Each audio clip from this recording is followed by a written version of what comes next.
भारत के तिरंगे के साथ को अपमानित किया जा रहा है तो कोई तकलीफ नहीं हो रही है, वो इनका फ्रीडम ऑफ एक्सप्रेशन है। और जिस दिन खालिस्तान के झंडे को जलाया गया, उसके साथ फुटबॉल खेली गई, उसी यूके में, उसी कनाडा में, उसी अमेरिका में, तो धार्मिक भावनाएं आहत हो जाएंगी क्योंकि उस पर निशान साहब बना हुआ है। ये बताते हैं कि ऑपरेशन ब्लू स्टार हुआ। ये कभी ये नहीं बताते कि उससे पहले पंजाब में कितने हजारों हिंदुओं की निर्मम हत्याएं की गई इन खालिस्तानियों द्वारा। कभी बताया इन्होंने? ना। बसों से उतार करके, आई कार्ड देख करके हिंदुओं को लाइन में बिठा करके गोलियां मारते थे ये इसी पंजाब में जो आतंकवाद का दौर था इन खालिस्तानियों का, क्या भिंडरावाले खड़ा होकर के बोलता नहीं था अगर हमारे जो बंदी सिख अगर इनको छोड़ा नहीं गया तो हम 25,000 हिंदू मार देंगे। आप इन 1% को कंट्रोल कर लीजिए, वरना फिर हमारा जो 99% वहां रहता है फिर वो भी कंट्रोल में नहीं रहेगा। ये बात याद रखिएगा। जय हिंद दोस्तों, आप देख रहे हैं DO न्यूज़। अगर वीडियो पसंद आए तो वीडियो को लाइक कीजिए, चैनल को सब्सक्राइब कीजिए और बेल आइकन दबाना बिल्कुल मत भूलिएगा। और अगर हमें सपोर्ट करना चाहते हैं तो डिटेल्स पिन कमेंट में भी मिलेंगी, डिस्क्रिप्शन बॉक्स में भी और स्क्रीन पे भी फ्लैश करेंगी। धन्यवाद। नमस्कार, मैं संदीप कुमार, हमारे यूट्यूब चैनल DO न्यूज़ पे आपका स्वागत है। वैभव, इंडियन हाई कमिश्नर को ग्लासगो में गुरुद्वारे में जाने से रोका गया, इवन उनको पार्किंग से ही वापस लौटा दिया गया।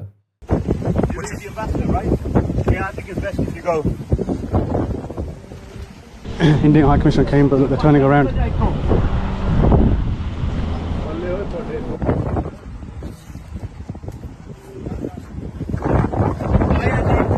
ਗੁਰਦੁਆਰਾ ਸਾਹਿਬ ਦਾ ਪ੍ਰਬੰਧ ਜਿਨ੍ਹਾਂ ਨੇ ਆਪਣੀ ਪੰਥ ਦੀ ਜ਼ਿੰਮੇਵਾਰੀ ਨਾ ਸਮਝਦਿਆਂ ਹੋਇਆਂ ਇਸ ਗੁਰੂ ਘਰ ਦੇ ਵਿੱਚ ਭਾਰਤੀ ਰਾਜਦੂਤ ਨੂੰ ਸੱਦਾ ਦਿੱਤਾ, ਇਹ ਬਹਾਨਾ ਲਾ ਕੇ ਕਿ ਸੰਗਤ ਦੇ ਵੀਜ਼ਿਆਂ ਦੀਆਂ ਜ਼ਿੰਮੇਵਾਰੀਆਂ ਨਿਭਾਉਣ ਵਾਲੀਆਂ ਆ। ये किस स्तर पे आ चुके हैं कि अब आप लोगों को गुरुद्वारे भी जाने नहीं दे रहे हैं, ये खालिस्तानी जो आतंकवादी हैं। इसके पीछे उनका मोटिव या इंटेंशन क्या है? देखिए, मुझे नहीं पता कि इंडियन हाई कमिश्नर वहां गए क्यों थे। पहली बात, उनको वहां जाना ही नहीं चाहिए था।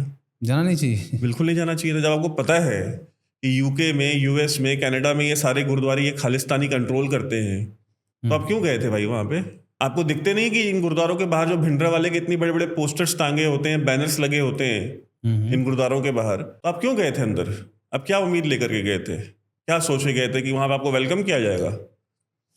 और ये जो एक तरफा आपने जो वन साइडेड गंगा जो आपने बहाई हुई है भाईचारे की, इस पे भी देखिए फुल स्टॉप लगाने की जरूरत है। अब हम पिछले 15, 20, 25 साल से लगातार इस चीज में लगे हुए हैं। इस भारत की स्टेट लगी हुई है कि भाई ये चीज खत्म हो, टेंशन खत्म हो, चले कोई बात नहीं है, जो हुआ सो हुआ, चलिए हम एक कदम आगे बढ़ जाते हैं, हम 2 कदम आगे बढ़ जाते हैं। लेकिन इस चीज को सामने वाली पार्टी ने आप ही कमजोरी समझ लिया है। उनको लगता है कि इन्होंने हमारा कोई कर्ज खाया हुआ है, हम तो इनको कुछ भी करेंगे, ये आएंगे हमारे पास। प्रधानमंत्री ने भी, अगर आपको याद हो तो 550वां गुरु पर प्रकाश पर्व जो है गुरु नानक का मनवाया। सारे जितने भी फॉरेन मिशंस थे इंडिया के दुनिया भर में, खुद भी बंगला साहिब जाते हैं, बाकी जगहों पे जाते हैं। प्रधानमंत्री को तो जूते से मार रहे हैं लोग, कटआउट उनका जो पोस्टर बना के। अभी आप देखेंगे कनाडा में, तो ये तो करेंगे। अरे वो आप छोड़ दीजिए, भारत के झंडे को पैर से मार रहे हैं, भारत के झंडे को जला रहे हैं, भारत के झंडे के साथ फुटबॉल खेल रहे हैं, जूते चप्पलों से मार रहे हैं। और मैं ये जो बाहर जो सिख रहते हैं, जो नॉन खालिस्तानी है, जो खालिस्तानी नहीं है, मैं इनसे पूछना चाहता हूं कि मुझे जरा एक बात बताएं कि आज तो चलिए इंडिया के झंडे के साथ फुटबॉल खेल रहे हैं, उसको पैर से मार रहे हैं, उसको जला रहे हैं, लेकिन जिस दिन सामने वाले की तरफ से रिटेलिएशन आया और सामने वाली कम्युनिटी ने अगर खालिस्तान के झंडे के साथ फुटबॉल खेलना शुरू कर दिया, उसको जलाना शुरू कर दिया और उसके साथ बेअदबी शुरू कर दी, उस दिन क्या करेंगे आप? क्योंकि उस झंडे के ऊपर जो खालिस्तान का झंडा है उस पर निशान साहब बने हुए हैं। तो क्या आपको मंजूर है कि निशान साहब को पैर से मारा जाए? क्या आपको मंजूर है कि निशान साहब को जलाया जाए?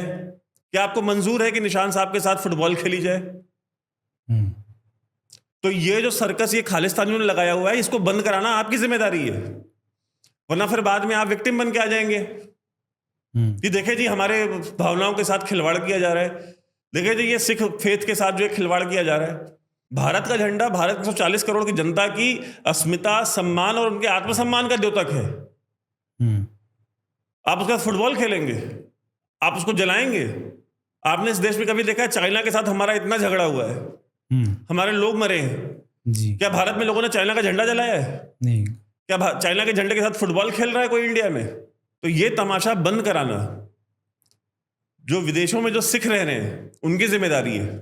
हर चीज की एक सीमा होती है, हर चीज की एक लिमिट होती है। वो लिमिट जब भी क्रॉस होगी तो आप ये याद रखिएगा, रिटेलिएशन हमेशा सामने से आएगा। हर किसी के पेशेंस की, हर किसी के धैर्य की एक सीमा होती है। तो जो नॉन सिख इंडियंस हैं बाहर, अगर उन्होंने ये काम करना शुरू कर दिया, अगर आप उस चीज के लिए तैयार हैं, अगर आपको उससे कोई आपत्ति नहीं है कि ठीक है निशान साहब के साथ फुटबॉल खेला जाए, तो मोस्ट वेलकम है, फिर जलाइए, क्योंकि वो होगा, वो इनएविटेबल है, वो इनएविटेबल है। और ये खालिस्तानी चाहते हैं कि वो दिन आए ताकि उसको यूज कर करके फिर आपको भड़काया जाए और आपको सड़कों पे लाया जाए और आपके बच्चों को मरवाया जाए, क्योंकि खुद के बच्चे तो मरवाने नहीं इन्होंने। अपने बच्चे तो इनमें से किसी के नहीं मरते ना। अब वो एसजीपीसी वाला जो है ग्रेवाल, वो बोल रहा है, वो एसजीपीसी का जनरल सेक्रेटरी है मेरे ख्याल से। जी जी। और इंग्लैंड के लोग हैं जो, उनके मन में अपने जो एक मूल निवासी जग्गी जौहल है उसकी नजायज गिरफ्तारी के कारण ये सारा कुछ हो रहा है। वो कह रहा है कि जी ये इसलिए वहां पे उसको रोका गया है, इंडियन हाई कमिश्नर को, और उसके साथ बदसलूकी की गई, उसके साथ बदतमीजी की गई, उसको गालियां दी गई, क्योंकि यहाँ पे जग्गी जोहल को जो है इन्होंने जेल में डाला हुआ है इंडिया में। जग्गी जोहल यानी जगतार सिंह जोहल पूरा नाम है उसका। जग्गी जोहल लगभग 10 मर्डर्स में इन्वॉल्व है इंडिया में, जो कि आरएसएस, शिवसेना और डेरा सच्चा सौदा और एक लुधियाना में एक पास्टर था क्रिश्चियन, उसके मर्डर में इन्वॉल्व है वो, की अक्यूज्ड है उन मर्डर्स का, सारे सबूत उसके खिलाफ है। खालिस्तान लिबरेशन फोर्स का मेंबर है वो, आईएसआई के साथ उसकी मीटिंग, सब कुछ, सारी की सारी चीजें, डिटेल जो है वो वेल डॉक्यूमेंटेड है। मतलब जो 10 लोगों को मरवा करके बैठा हुआ है पंजाब में, उसको बोलते हैं जी ऑनलाइन एक्टिविस्ट था। ये ऑनलाइन एक्टिविस्ट हत्याएं कराते हैं, आरएसएस के लोगों को मरवाते हैं, क्रिश्चियन पास्टर्स की हत्या कराते हैं, शिवसेना के लीडर्स को मरवाते हैं। डेरा सच्चा सौदा, जो कि मेजॉरिटी जो है उनके फॉलोअर्स जो हैं वो पिछड़ी समाज से आते हैं, शेड्यूल कास्ट और ओबीसी क्लास से आते हैं ज्यादातर फॉलोअर्स, उनको मरवाता है वो, और उसको सपोर्ट कर रही है। वो तिहाड़ जेल में बंद है, बिल्कुल ठीक बंद है। कहते जी वो ब्रिटेन का नागरिक है या स्कॉटलैंड का नागरिक है, उसके लिए जो है आप ये नहीं कर रहे, आपको आवाज उठानी चाहिए। ऋषि सुनक आए थे इंडिया, क्यों नहीं बोला उन्होंने? क्योंकि ऋषि सुनक को पता है कि आतंकवादी है ये गुरुद्वारा प्रबंधक कमेटी अब डिसाइड करेगी कौन जेल जाएगा कौन नहीं जाएगा। और मैं ये जितने भी सारे खालिस्तानी हैं और जो विदेशों में रहने वाले सिख हैं, और खासतौर पे जो विदेशों में रहने वाले सिख हैं, मैं इन सबसे ये पूछता हूं कि ये जो गाड़ी जिस डायरेक्शन में जा रही है, इस डायरेक्शन में जब पिछली बार गई थी तो पिछली बार भी आप लोग चुप थे, तब भी आपके मुंह से आवाज नहीं निकल रही थी। उसका नतीजा क्या निकला? मैं आपको एक बहुत छोटा सा और बहुत प्रोमिनेंट इंसिडेंट सुनाता हूं संदीप, और अपने देखने वालों को भी। अवतार सिंह अटवाल डीआईजी थे पंजाब पुलिस के। अवतार सिंह अटवाल को भिंडरा वाले ने मरवा करके हरमंदर साहब की सीढ़ियों पे फेंकवा दिया। वो दर्शन करने आए थे हरमंदर साहब में, दर्शन कर करके जा रहे थे, उनको मरवा करके वहां पे गोल्डन टेम्पल की सीढ़ियों पे फेंक दिया। उसकी लाश उठाने कोई नहीं आया। और जब बाद में इसको लेकर के सवाल हुआ तो भिंडरा वाले ने क्या बोला? वही स्टैंडर्ड ऑपरेटिंग प्रोसीजर, बिल्कुल आईएसआई वाली जो एसओपी होती है ना, कि जी ये तो इंडियन स्टेट ने खुद मरवा करके डाला है सिखों को बदनाम करने के लिए। देखिए 2 स्मार्ट काम किए। एक तो खुद मार करके आरोप इंडियन स्टेट पे डाल दिया कि सरकार ने अपने एम्प्लॉय को खुद मरवाया, और दूसरी चीज कि सिखों को बदनाम करने के लिए, खालिस्तानियों को बदनाम करने के लिए नहीं। इन खालिस्तानियों का बहुत एक आसान तरीका होता है चीजों को ट्विस्ट करने का। अपने इश्यूज को एक खालिस्तानी को कहता है कि जी ये सिख है इसलिए इसको बंद किया है। ये कभी नहीं बोलता ये हम खालिस्तानी हैं, हमारी एक मूवमेंट है, हमारे मूवमेंट का ये एक्टिविस्ट था, ये खालिस्तानी है इसलिए इसको बंद किया है। ये कभी नहीं बोलेंगे। क्या बोलते हैं कि जी ये सिख है इसलिए बंद किया है इसको। तो उस समय भी जब ये पुलिस के डीआईजीज को मार रहे थे, यार आप सड़क पर निकल करके एक कांस्टेबल को एक थप्पड़ मार के देखो ना, पता चलेगा आपकी हालत क्या होती है। और भिंडरा वाले को इतना कॉन्फिडेंस था कि वो एक डीआईजी को, आईपीएस ऑफिसर, एक डीआईजी को, सर्विंग डीआईजी को मार करके वो गोल्डन टेम्पल पे फेंक देता है सीढ़ियों पे, और उसका डर और उसका खौफ इतना होता है कि उसकी लाश उठाने कोई नहीं आता। इतनी पावर कैसे मिल जाती है? देखिए इतनी पावर तो अब सब कुछ हम पिछले प्रोग्राम में बता चुके हैं, तो सारी कांग्रेस ने दी थी अकाली दल की पॉलिटिक्स खत्म करने के लिए। सिखों ने भी उस समय आवाज नहीं उठाई ना कि जी ये गलत हो रहा है। जब उस समय आवाज नहीं उठाई, वो ये सीरीज ऑफ इवेंट्स जा करके कहां पे रुके? ऑपरेशन ब्लू स्टार पे। एक दिन ऐसा आया कि ऑपरेशन ब्लू स्टार करना पड़ा, जिसके लिए इंडियन स्टेट मैं मानता हूँ वो अवॉइड कर सकता था, नहीं होना चाहिए था, एक दुर्भाग्यपूर्ण ऑपरेशन था, कोई दूसरा रास्ता निकाला जा सकता था, लेकिन नहर जहां तक लेके गई ना, बात उस नहर तक पहुंची। तो आज भी अभी अमृतपाल था बाहर, जब तक अमृतपाल बाहर था क्या बोलते थे जी, जितने भी आपके पंजाब में कॉन्टैक्ट्स है हमारे, जो दोस्त हैं जो थोड़े सिंपैथेटिक होते हैं ये खालिस्तानियों के प्रति, वो क्या बोलते हैं जी, ये तो एजेंसियों का बंदा है जी, ये तो आप एजेंसियों का बंदा है जी, ये तो आईबी वालों का बंदा है जी, ये तो रॉ वालों का बंदा है। अगर एजेंसियों का बंदा है और रॉ का बंदा है तो अगर पुलिस ने पकड़ लिया तो फिर हाय तौबा क्यों मचा रहे हो? अगर वो एजेंसियों का बंदा था तो एजेंसियों ने पकड़ के जेल में डाल दिया, तो आप क्यों हाय तौबा मचा रहे हो? क्यों दुनिया भर में आपने प्रोटेस्ट किए अमृतपाल के लिए? ये लोगों की आंखों में धूल झोंकने का काम करते हैं। ये बिल्कुल आईएसआई का जो मोडस ऑपरेंडी है, स्टैंडर्ड ऑपरेटिंग प्रोसीजर, खुद करो और आरोप इंडियन स्टेट पे डाल दो। पुलवामा हुआ जी, ये तो इंडिया ने खुद कराया जी। पठानकोट हुआ, ये तो इंडिया ने खुद कराया जी। उरी हुआ जी, ये तो फॉल्स फ्लैग ऑपरेशन है जी। ये बिल्कुल आप देख लीजिएगा, बिल्कुल उसी नक्शे कदम पे चलते हैं, बिकॉज इंस्ट्रक्शंस वहीं से आती है ना। जो वॉर गेमिंग होती है, जो वॉर रूम है, वो तो इस्लामाबाद और आपपारा में है, जहां पे आईएसआई का हेडक्वार्टर है। तो वो जो बोलते जी उसको उठा कर घुमा दो, ट्विस्ट कर दो, कर देते हैं वो। लेकिन मैं इन जितने भी सिख हैं इन सबसे कहूंगा कि ये इंडियन फ्लैग को जो डिसरिस्पेक्ट करने का सिलसिला शुरू हुआ है, ये एक दिन जाकर के खालिस्तान के झंडे पे रुकेगा और उस दिन फिर आपको बहुत तकलीफ होगी, क्योंकि फिर वो उस दिन खालिस्तान का झंडा नहीं रह जाएगा, फिर वो निशान साहब में कन्वर्ट हो जाएगा। जी ये तो निशान साहब को ऐसा कर रहे हैं जी, देखें निशान साहब की बेअदबी हो रही है सर, तो इस पर रोक लगाएं। और ये बार बार आर्गुमेंट देते हैं कि जी ये तो 1% माइनॉरिटी है, सुपर माइनॉरिटी है जी, 1% है खालिस्तानी, 99% जो सिख है जी ये तो सारे के सारे देशभक्त हैं, ये तो सारे के सारे, भाई इनका खालिस्तान से कोई लेना देना नहीं है, जितने भी एनआरआई सिख हैं। तो भाई साहब ऐसी कौन सी ये 1% है जिस पर 99% का बस नहीं चल रहा? तो ये किसका फेलियर है? ये आपका फेलियर, आपकी पूरी कम्युनिटी का कलेक्टिव फेलियर है कि आपसे 1% आबादी आपकी अपनी खुद की कंट्रोल नहीं हो रही। वो चाहते हैं तो वो गुरुद्वारों पे कब्जा कर लेते हैं, वो चाहते हैं किसी को मार देते हैं, वो चाहते हैं इंडियन ट्राइकलर जो भारत का झंडा है उसको जला देते हैं, वो जो चाहते हैं करते हैं, they have a free ride. वो तो लगातार रेफरेंडम भी करवा रहे हैं। तो उसमें जो 40,000 लोग जा रहे हैं वो कौन है? वो जो जा करके वहां पे लोग हजारों की तादाद में जो वोट देते हैं वो कौन लोग हैं? हो सकता है कुछ लोग डर के जा रहे हो, ऐसा भी हो सकता है। भीड़ भाई इतनी डरी हुई कौम है 40 साल की 1% आबादी से 99% आबादी डर गई है। इतनी डरपोक कम्युनिटी है जो एनआरआई सिख कम्युनिटी है, 1% डर रही है। वो दो में से की चीजें हो सकती हैं, या तो वो कम्युनिटी कायर है जो 1% की आबादी से डर रही है, या तो उसका समर्थन है, साइलेंट सपोर्ट है, मौन समर्थन है उसका इस खालिस्तान की मूवमेंट को। लेकिन वैभव, आप जिनको कायर बोल रहे हैं वो तो ये कहते हैं कि हम तो अफगानिस्तान में हिंदुओं की बच्चियों को बचाएं जो कि टके टके पे बिका करती थी। अच्छा, इन्होंने बचाया है तो आज क्यों नहीं बचा पा रहे पाकिस्तान में और अफगानिस्तान में अपनी बच्चियों को? अफगानिस्तान से क्यों भाग के आ रहे हैं? पाकिस्तान में जो ग्रंथी की बच्ची को उठा करके लेके गए, उसका धर्म परिवर्तन किया, आए दिन आता है पाकिस्तान ह्यूमन राइट्स कमीशन की जो रिपोर्ट है वो जरा निकाल करके पढ़ ले। कितनी सिख बच्चियां हर साल वहां पे उठाई जाती हैं और उनका जबरन धर्म परिवर्तन होता है, नाबालिग बच्चियां उठाई जाती हैं।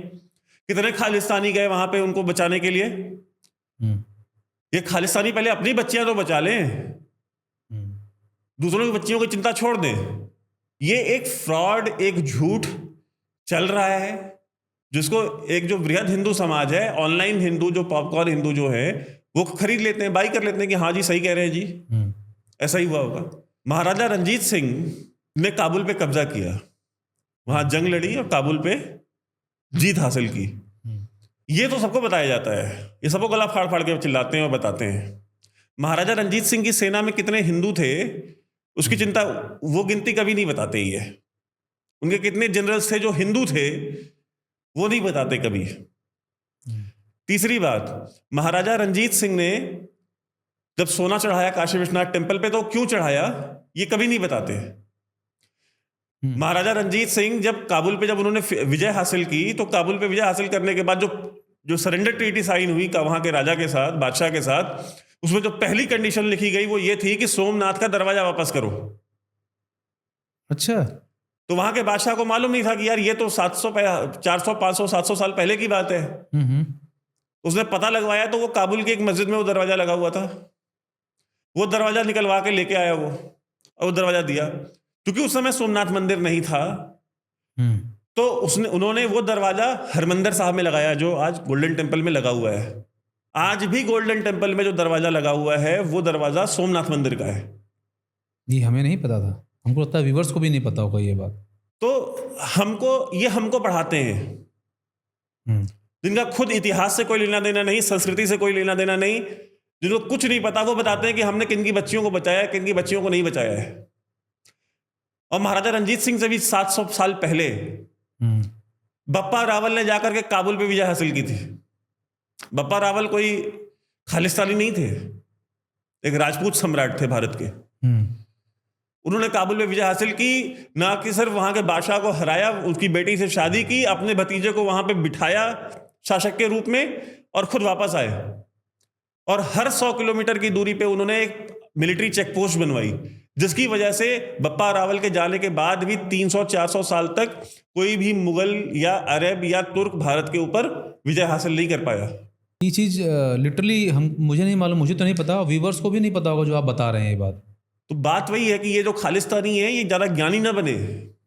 ये बेसिकली हिंदुओं को ह्यूमिलिएट करने के लिए बोलते हैं। ऑनलाइन हिंदू जिनको ज़्यादा चीज़ें पता नहीं है, जो पढ़ते नहीं है, जिनको इतिहास का ज्ञान नहीं है, उनको गिल्टी फील कराने के लिए बोलते हैं, उनको मॉक करने के लिए बोलते हैं।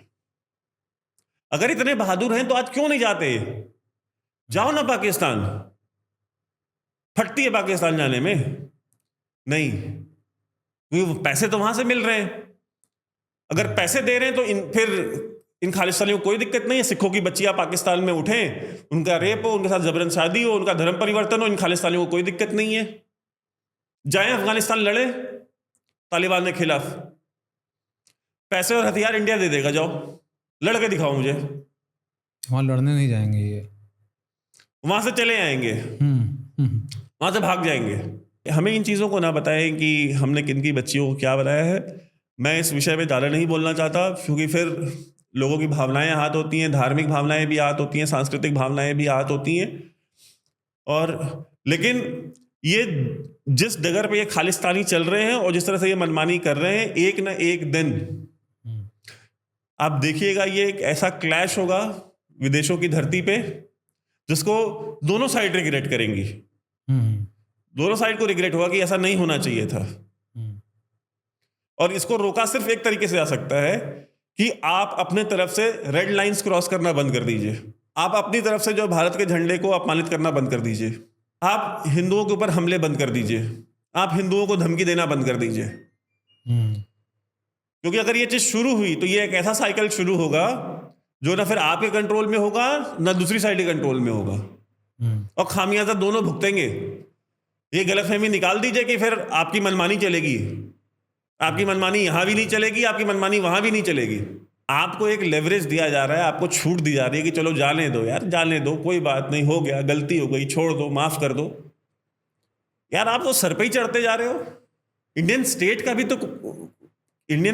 की भी तो धैर्य की कोई सीमा होगी ना। इंडियन स्टेट को क्या समझ लिया आपने? इंडियन स्टेट तो बोले कि नॉर्मलाइज कर रहे हैं टेररिज्म को कनाडा। बिल्कुल कर रहे हैं। हमने तो अपने पहले वीडियो में कहा था कि कनाडा तो ग्लोबल एपिसेंटर ऑफ टेररिज्म है। हमने तो गिनाए थे, वो संगठन गिनाए थे। वो तो अपने पार्लियामेंट में नाजी वार क्रिमिनल को सेलिब्रेट कर रहे हैं। Zelensky's speech received at least a dozen standing ovations. There was also one for this man, a 98-year-old Ukrainian Canadian who fought for Ukrainian independence against the Russians during the Second World War. उसी विचारधारा के लोग हैं ना। Jagmeet Singh Nazi विचारधारा का है ना। ये खालिस्तानी उसी नाजी विचारधारा के लोग हैं। ये उसी फासिस्ट माइंडसेट के लोग हैं। ये बताते हैं कि ऑपरेशन ब्लू स्टार हुआ। ये कभी ये नहीं बताते कि उससे पहले पंजाब में कितने हजारों हिंदुओं की निर्मम हत्याएं की गई इन खालिस्तानियों द्वारा। कभी बताया इन्होंने? ना। बसों से उतार करके आई कार्ड देख करके हिंदुओं को लाइन में बिठा करके गोलियां मारते थे। ये इसी पंजाब में टारगेटेड किलिंग पंजाब में बहुत पहले से है जी। ये जो मैं आपको बता रहा था, अवतार सिंह अटवाल का जो हत्या हुई है 1983 में हुई है। जब 1983 में आप चुप थे तो उसके बाद अगर ब्लू स्टार हुआ तो फिर आपको तकलीफ किस बात की है भाई? अवतार सिंह अटवाल का भी तो श्राप लगेगा किसी को, उसके परिवार का भी तो श्राप लगेगा किसी को। आप मुझे बताइए, पंजाब में जो आतंकवाद का दौर था इन खालिस्तानियों का, क्या भिंडरा वाले खड़ा होकर के बोलता नहीं था अगर हमारे जो बंदी सिख अगर इनको छोड़ा नहीं गया तो हम 25,000 हिंदू मार देंगे, हम 50,000 हिंदू मार देंगे? तो क्या जब भिंडरा वाले स्टेज पे खड़ा होकर के ये बातें बोलता था तो ये सिख जो खालिस्तानी है, जो विदेशों में जो बैठे जो कम्युनिटी है, सिख कम्युनिटी, ये मुंह में दही जमा के क्यों बैठी हुई थी? क्या इसने कभी विरोध किया उसका कि भिंडरा वाले गलत कर रहा है? आज उसी भिंडरा वाले की तस्वीरें अपने यहां गुरुद्वारों में लगा के बैठे होते हैं, ये जो 50,000 हिंदुओं की हत्या की बात करता था और बसों से उतार करके हिंदुओं को मरवाता था आई कार्ड देख करके। ऐसे आतंकवादियों को सेलिब्रेट करते हैं, उसके बाद ह्यूमन राइट्स की बात करते हैं। शर्म नहीं आती इनको? आज भारत के तिरंगे के साथ को अपमानित किया जा रहा है तो कोई तकलीफ नहीं हो रही है, वो इनका फ्रीडम ऑफ एक्सप्रेशन है। और जिस दिन खालिस्तान के झंडे को जलाया गया, उसके साथ फुटबॉल खेली गई, उसी यूके में, उसी कनाडा में, उसी अमेरिका में, तो धार्मिक भावनाएं हाथ हो जाएंगी क्योंकि उस पर निशान साहब बना हुआ है। आप जो बोते हैं वही काटते हैं, आप जो बो रहे हैं आप वही काटेंगे। ये बात मेरी लिख करके रख ले, जितने भी आप NRI सिख्स हैं। आप ये जो आपकी सुपर माइनॉरिटी 1% खालिस्तानी है, आप इनको कंट्रोल कीजिए, वरना उसका खामियाजा फिर सारे भुगतेंगे। आप भी भुगतेंगे अगर आपको गलत फहमी है कि आप बच जाएंगे, आपकी भावनाएं नहीं आहत होंगी, आप हमारी भावनाएं आहत करते रहेंगे और वो किसी तरीके से आपका जन्मसिद्ध अधिकार है तो आपका जन्मसिद्ध अधिकार नहीं है। अधिकार फिर सबका है।